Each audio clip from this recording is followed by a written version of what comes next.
Na Holanda, as mulheres ficam seminuas dentro de uma vitrine, parece assim uma Barbie, dentro de uma vitrine, aquele monte de mulher, cada uma numa vitrine, e tem um preço lá, não sei quantos dólares, a outra não sei quantos dólares, vendendo o corpo, e qualquer um que quiser pode dizer, eu quero essa, quero mais aquela, mais 10 daquela, 50 desta, e vai levando, basta pagar, porque elas estão mostrando. É assim que as mulheres ímpias vivem hoje, e Deus não quer ver em nós, até porque a Bíblia diz que para a gente ser salvo, corpo, alma e espírito em santidade. 1 Tessalonicenses 5:23. Corpo, alma e espírito. Então a mulher cristã mais madura, que já tem experiência com Deus, ela tem que dar o exemplo e ensinar, porque senão nossos filhos vão ser piriguetes igual as outras, perdidos como o outro, praticando lascívia, sendo objeto de desejo para homem. Olha, se o homem deseja a mulher toda coberta, imagina ela se mostrando, aí mesmo é que piora. Não, senhor? Quando o homem é do Satanás, como eu fui, aí o cara olha a mulher nua assim, rapaz, essa mulher está se oferecendo. Que é o certo? Ela se cobrir. Certo? Então, o Paulo ensina, Tito diz, as mulheres idosas ensinem as mais jovens a cuidar da sua casa, amar seus maridos. O que é amar o seu marido? Qual o ensino que eles dão naquela época? Que hoje a gente quase não vê isso dentro dos casais cristãos. Não estou falando apenas da mulher amar o seu marido. Estou falando vice-versa. O marido também amar a sua mulher. O que é amar? Para você ensinar isso dentro de casa, você tem que ser fiel para poder ensinar seus filhos. E dizer, meu filho, minha filha, você vai namorar, vai casar, é para casar e não vai trair. Olha o exemplo do seu pai e da sua mãe, que mesmo passando luta, nunca trai. Então, amar marido, uma das coisas que a Bíblia manda fazer, é isso também. Amar, porque o amor faz o quê? Tudo suporta, tudo crê, tudo espera, o amor nunca falha. É assim que Paulo diz, 1 Coríntios 13. Bem, então, como a igreja vivia nas casas, servindo Cristo, vivendo Cristo dentro das suas casas. E aí o Evangelho cresceu de uma maneira muito, muito, muito forte, porque ali pai e mãe eram as colunas.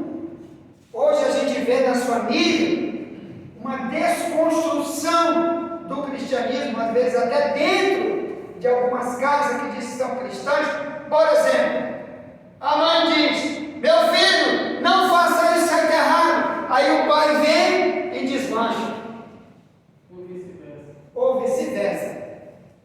Às vezes a mãe quer dar uma lapadinha, porque a Bíblia manda corrigir. Aí, não faz isso, fulano. Aí o outro diz, quem manda sou eu aqui. Aí fica uma confusão dentro de casa.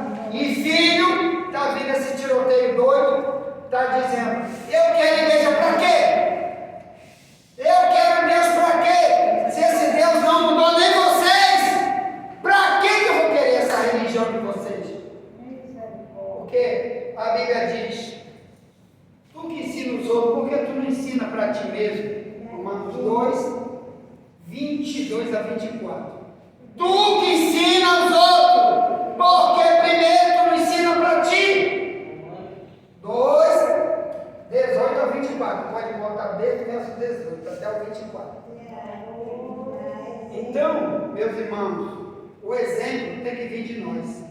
Tá? Na nossa casa, se a gente começar a frear mais o pecado em nós, o pecado quer dizer transgressão da lei de Deus, se a gente começar a se lembrar, minha casa é uma igreja, minha casa não é só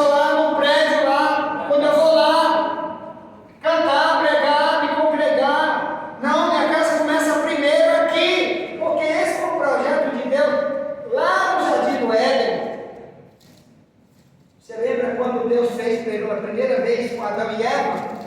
O próprio Deus vinha onde eles estavam, onde Adão e Eva estavam, se revelava, falava com Adão e Eva, como um casal. Você acha que esse não é o projeto de Deus hoje? O próprio Deus se revelar, o próprio Deus falar, para poder cada um assumir sua posição. Então, quando cada um não tem essa intimidade com Deus, que no início Adão e Eva tinham, aí acontecem aquelas coisas terríveis que aconteceram com Adão e Eva depois da desobediência. Caim matou Abel, um filho matando outro filho, irmão contra irmão, quando marido e mulher desviaram dentro de casa. Aí Deus não pode mais falar coisa nenhuma, um matando o outro, destruindo o outro. Quando nós estamos matando o outro, me diga, será que é só pegar uma arma e atirar no outro? Dar uma facada, uma paulada?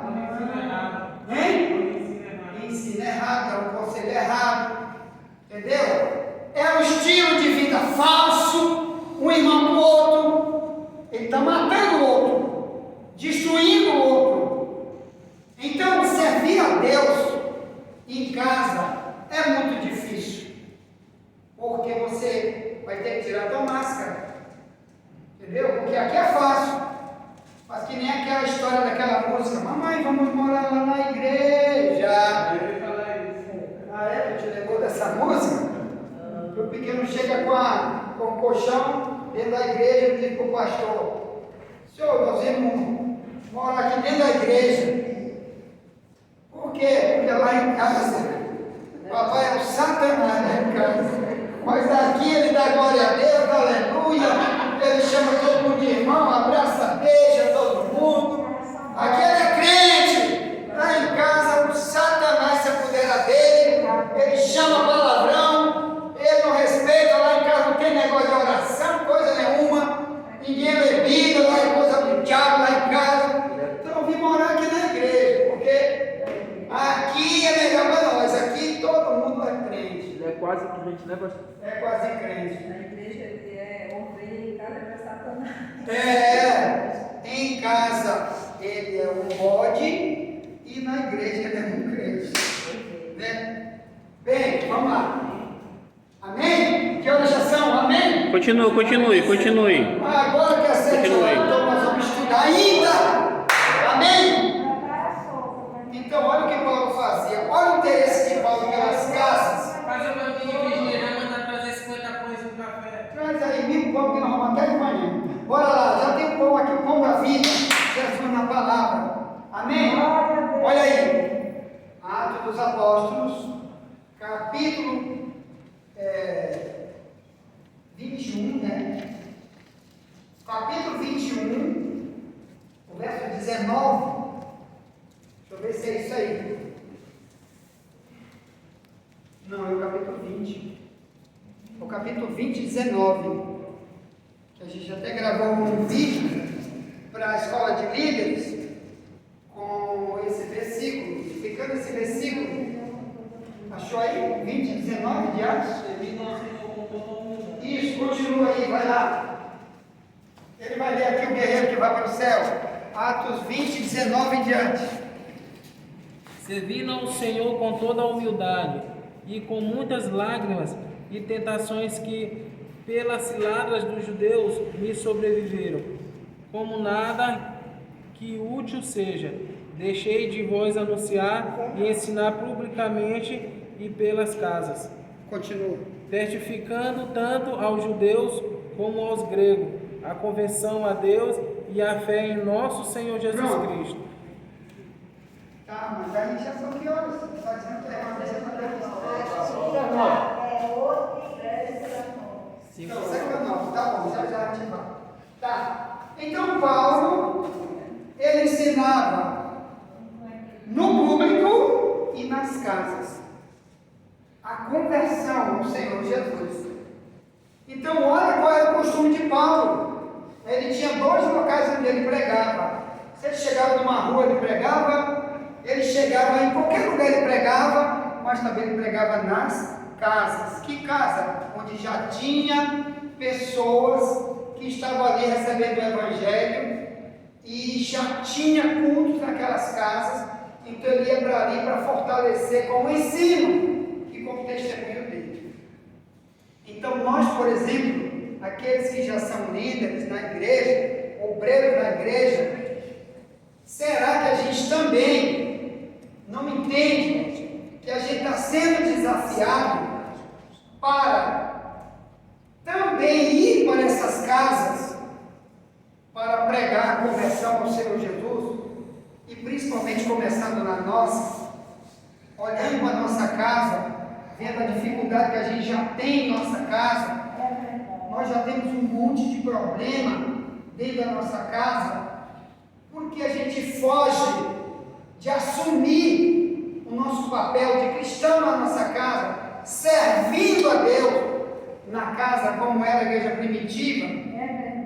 Por que a gente não faz uma análise e dizer: Deus, será que dentro da minha casa eu estou cumprindo o propósito de ser um cristão, de ser chamado de cristão, já que às vezes apenas no prédio da igreja eu demonstro o meu cristianismo quando canto, quando prego, quando oro? Se às vezes até na questão de chegar atrasado no culto, eu já estou sendo um estilo falso de cristianismo, porque minha casa está olhando, aí olha, dá o horário, eu estou cuidando disso, daquilo outro, de um monte de coisa, até de passear, de não sei o quê, sabendo do horário. E às vezes gente da minha casa sabe que eu preciso ter esses horários, e nesse horário eu estou fazendo um monte de outras coisas. Então, nossa família está olhando. A Bíblia diz que nós temos que ter testemunha. Tem muita testemunha vendo a gente. E primeiro, dentro da nossa casa. Tá certo? Fecha aí para a gente fazer umas perguntas.